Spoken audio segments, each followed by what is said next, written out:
Alright, ignorance is fear and silence is death.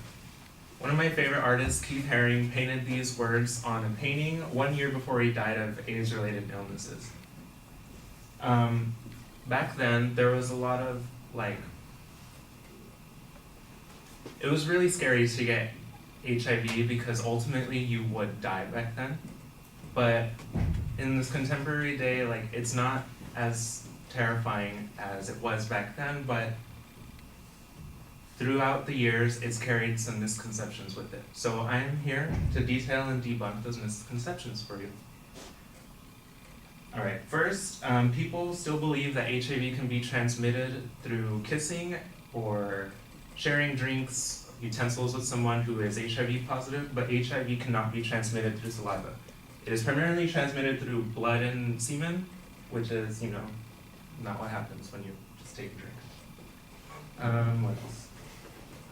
Contemporary medicine and treatment allows people who are HIV positive to remain or lead normal lives compared to 30 years ago when you just lose a bunch of weight and then die.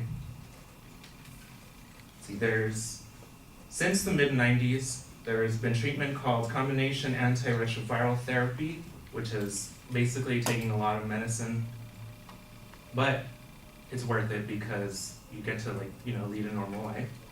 But recently there's been new drugs. One of them is called pre-exposure prophylaxis, in which you're at high risk of getting HIV, but you are HIV negative, such as someone who has a sexual partner who is HIV positive. They can take this drug before the encounter and then they will be fine. They will not contract HIV.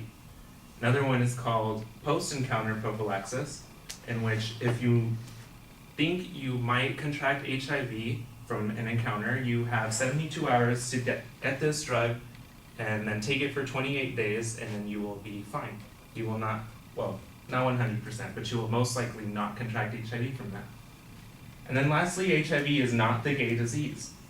And let's say there are 5 people who are undiagnosed that have HIV, which is actually a lot of people.